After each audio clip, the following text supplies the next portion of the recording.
স্নেহ ছাত্রছাত্রী, আমার চ্যানেলে ভিডিওটি দেখার জন্য স্বাগত জানাই। তোমরা যারা নবম শ্রেণীতে সেকেন্ড সামেটিভ পরীক্ষা দেবে তাদের জন্য বাংলা এবং বাংলা ব্যাকরণ থেকে গুরুত্বপূর্ণ এমসিকিউ এবং তার উত্তর নিয়ে আজকের ভিডিওতে হাজির হয়েছি। আশা করি ভিডিওটি শুরু থেকে শেষ পর্যন্ত মনোযোগ সহকারে দেখবে, তাতে অনেক উপকৃত হবে। তো চলো এবার শুরু করা যাক।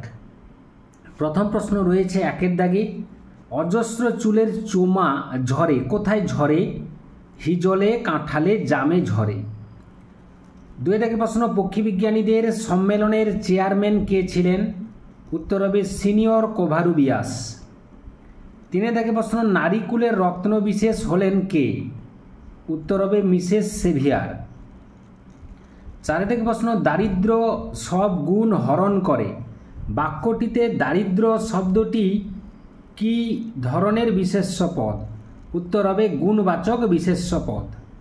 পাঁচে থেকে প্রশ্ন, করভাসের ট্রেনিংয়ের সময় ছিল কটা থেকে কটা? উত্তর হবে সকাল 8টা থেকে 9টা পর্যন্ত। ছয় থেকে প্রশ্ন, ব্যথিত গন্ধের ক্লান্ত নীরবতা, কার ব্যথিত গন্ধের ক্লান্ত নীরবতার কথা বলা হয়েছে? উত্তর হবে লাল বটের ফলের ব্যথিত গন্ধের ক্লান্ত নীরবতার কথা বলা হয়েছে। সাতের দাগে প্রশ্ন, কিশোরীর চাল ধোয়া হাত কেমন? উত্তর হবে ভিজে এবং ঠান্ডা। কবির কাকে মৃত মুনিয়ার মতো মনে হয়েছিল? উত্তর হবে কামরাঙা লাল মেঘকে কবি জীবনানন্দ দাশের মনে হয়েছিল যে এটি মৃত মুনিয়ার মতো। নয়ের থেকে প্রশ্ন, এই শরৎকালেই ভারত পরিভ্রমণে আসছেন, কারা আসছেন? উত্তর হবে মিস ম্যাকলাউড এবং বস্টনের মিসেস বুল। পরবর্তী প্রশ্ন 10এর দাগে, রাধারানীদের সম্পত্তির পরিমাণ কত ছিল? উত্তর হবে 10 লক্ষ টাকার সম্পত্তি ছিল। রাধারানীর ক্ষুদ্র বুদ্ধিটুকুতে ইয়া বুঝিতে পারিল, কি বুঝতে পারল? উত্তর হবে অপরিচিত লোকটি বড় দয়ালু। এটাই রাধারানী তার ক্ষুদ্র বুদ্ধিটুকুতে বুঝতে পারল। পরবর্তী প্রশ্ন, রিক্সা শব্দটি কোন ভাষা থেকে এসেছে? উত্তর হবে জাপানি থেকে রিক্সা শব্দটি এসেছে। এর পরবর্তী প্রশ্ন 13 দাগে, আরগাসের চশমার পাওয়ার কত ছিল? উত্তর হবে -20। শিশুর সরলতার তুলনা হয় না, এখানে সরলতা পদটি কোন শ্রেণীর বিশেষ্য পদ? উত্তর হবে ভাববাচক বিশেষ্য। 15 দাগে প্রশ্ন, কুন্দ ফুলের হাসি হারায় না, কোথা থেকে হারায় না? বাগান থেকে কুন্দ ফুলের হাসি হারায় না। 16 থেকে প্রশ্ন, আরবি ফার্সি শব্দের বিরুদ্ধে জেহাদ ঘোষণা করাকে আহমুখী বলে মনে করতেন কে? উত্তর হবে হরপ্রসাদ শাস্ত্রী। 17 থেকে প্রশ্ন, এ সাহিত্যের প্রাণ ও দেহ খাঁটি বাঙালি, কোন সাহিত্যের কথা বলা হয়েছে? উত্তর হবে পদাবলী কীর্তনের কথা বলা হয়েছে। পরবর্তী প্রশ্ন, আকাশে সাতটি তারা কবিতাটি কোন কাব্যগ্রন্থের অন্তর্গত? উত্তর হবে রূপসী বাংলা কাব্যগ্রন্থের অন্তর্গত। 19 থেকে প্রশ্ন, আবহমান কবিতাটি কোন কাব্যগ্রন্থের অন্তর্গত? উত্তর হবে অন্ধকার বারান্দা কাব্যগ্রন্থের অন্তর্গত। হিন্দি সাহিত্যের বঙ্কিম কাকে বলা হয়? উত্তর হবে প্রেমচাঁদ বা প্রেমচন্দ্রকে। আবহমান শব্দের অর্থ কি? আবহমান শব্দের অর্থ হচ্ছে ক্রমাগত বা চিরপ্রচলিত বা চিরন্তন বা শাশ্বত। 22 থেকে প্রশ্ন, তাহার নামও নোটে লেখা আছে, কার নাম? উত্তর হবে রুক্মিণী কুমার রায়। 23 থেকে প্রশ্ন, একজন প্রকৃত সিংহীর প্রয়োজন, সিংহীকে? Miss Margaret Elizabeth Noble. আরগাসের আসল নাম কি ছিল? দোমিঙ্গো বার্তালেমে সারমিয়েন্তো। শ্বেতপাথর শব্দটির উৎসগত শ্রেণী নির্ণয় করো। উত্তর হবে শ্বেতপাথর শব্দটি মিশ্র শব্দ বা সংকর শব্দ। দুরন্ত পিপাসা ফুরোয় না, কার? উত্তর হবে একগুয়ে ছেলেটার। 27 থেকে প্রশ্ন, লুঙ্গি শব্দটি কোন ভাষা থেকে এসেছে? উত্তর হবে বর্মী ভাষা থেকে এসেছে লুঙ্গি শব্দটি। এর পরবর্তী প্রশ্ন 28 দাগে, আলাল ও হুতমকে, খুবই গুরুত্বপূর্ণ প্রশ্ন, আলাল হলো আলালের ঘরের দুলান নামক একটি গ্রন্থ। এই গ্রন্থটি রচনা করেছেন পেরিচাঁদ মিত্র, টেকচাঁদ ছদ্মনাম যার। পরবর্তী প্রশ্ন, হুতম কে? উত্তর হবে হুতম হলো হুতম পেচার নকশা নামক একটি গ্রন্থ। রচয়িতা হলেন কালীপ্রসন্ন সিংহ।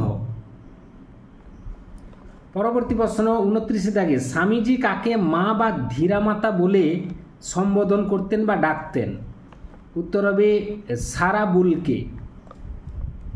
পরবর্তী প্রশ্ন, শঙ্কর দর্শনের আলোচনার ভাষা কেমন? উত্তর হবে সংস্কৃত শব্দবহুল। পরবর্তী প্রশ্ন 31 দাগে, কেশবতী কন্যা যেন এসেছে, কোথায় এসেছে? উত্তর হবে আকাশে। 32 দাগে প্রশ্ন, মিস্টার স্টাডির চিঠিটি কেমন ছিল? উত্তর হবে বড় শুষ্ক ও প্রাণহীন ছিল। 33 দাগে প্রশ্ন, তাজমহল এক অত্যাশ্চর্য সৌধ, এখানে তাজমহল কোন পদ? উত্তর হবে সংজ্ঞাবাচক বিশেষ্য পদ। পরবর্তী প্রশ্ন, কামরাঙ্গা লাল মেঘ কোথায় ডুবে গেছে? খুবই গুরুত্বপূর্ণ প্রশ্ন। উত্তর হবে মৃত মনিয়ার মতো গঙ্গাসাগরের ঢেউয়ে ডুবে গেছে কামরাঙ্গা লাল মেঘ।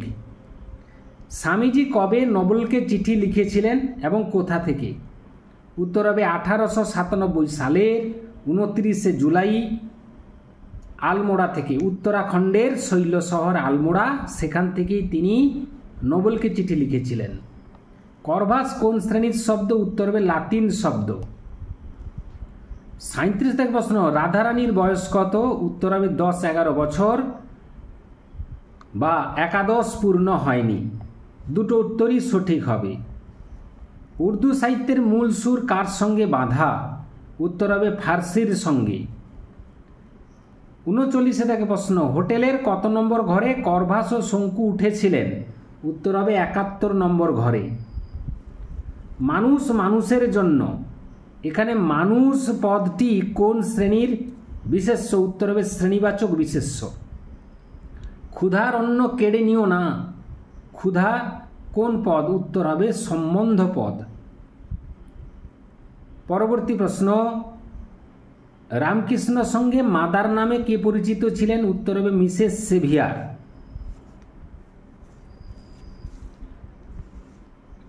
পরবর্তী প্রশ্ন, প্লেন কোন শ্রেণীর শব্দ? অর্থাৎ এরোপ্লেন থেকে প্লেন, এটি হচ্ছে খণ্ডিত শব্দ। ক্ষুধার অন্ন কেড়ে নিও না, ক্ষুধার কোন পদ?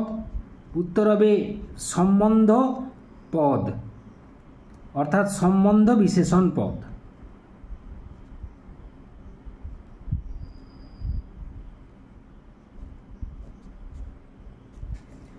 পরবর্তী প্রশ্ন 44 থেকে, সারা রাত তারাই তারাই কি এঁকে রাখে? উত্তর হবে স্বপ্ন এঁকে রাখে।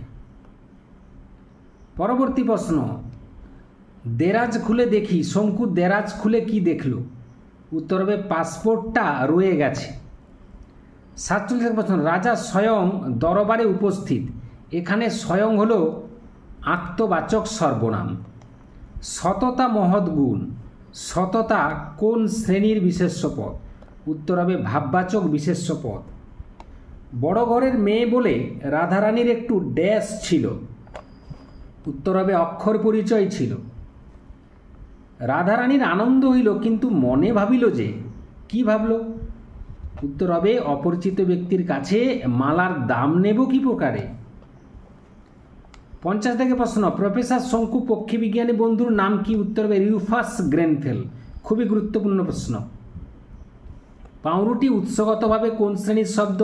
পর্তুগিজ শব্দ। আরগাসের ম্যাজিকের মূল আকর্ষণ কি ছিল? তিনি তার ম্যাজিকে নানা রকম পাখি ব্যবহার করতেন।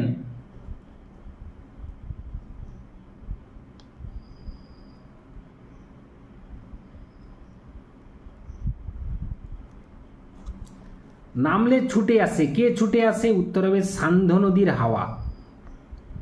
আত্মনির্ভরশীল নয় এমন ভাষার নাম লেখো। আত্মনির্ভরশীল নয় এমন দুটো ভাষা হচ্ছে বাংলা, ইংরেজি। আত্মনির্ভরশীল 4টি ভাষার নাম লেখো। হিব্রু, গ্রিক, আবেস্তা, আরবি এবং সংস্কৃত, 5টি হয়ে গেল। বসুমতী সম্পাদকীয়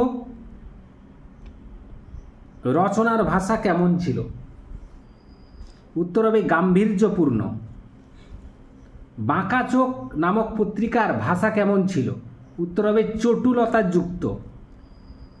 সে নবম শ্রেণীতে পড়ে, এখানে নবম পদটি কোন ধরনের বিশেষণ? উত্তর হবে পূরণবাচক বিশেষণ বা ক্রমবাচক বিশেষণ। 59 প্রশ্ন, আর্গাস কত অর্থে করভাসকে কিনতে চেয়েছিল? উত্তর হবে 10,000 এস্কুডো বা 15,000 টাকা। শেষ প্রশ্ন, তৎসম শব্দের অর্থ কি? উত্তর হবে সংস্কৃতের সমান। আরেকটি প্রশ্ন সেই দাগে রয়েছে, বিদ্যাসাগর আরবি ফার্সি শব্দ ব্যবহার করেছেন কোন শ্রেণীর রচনায়? অর্থাৎ এখানে অসাধু রচনায় তিনি চুটিয়ে আরবি এবং ফার্সি শব্দ ব্যবহার করেছেন। এই ছিল আজকের ভিডিও। আশা করি ভিডিওটি ভালো লেগেছে। লাগলে অবশ্যই একটা লাইক করে দিও, শেয়ার করে দিও। চ্যানেলে নতুন হয়ে থাকলে চ্যানেলটি অবশ্যই সাবস্ক্রাইব করে চ্যানেলের পাশে থাকো। ভিডিওটি এতক্ষণ ধরে দেখার জন্য ধন্যবাদ রইল। নেক্সট ভিডিও আবার তোমাদের সঙ্গে দেখা হচ্ছে।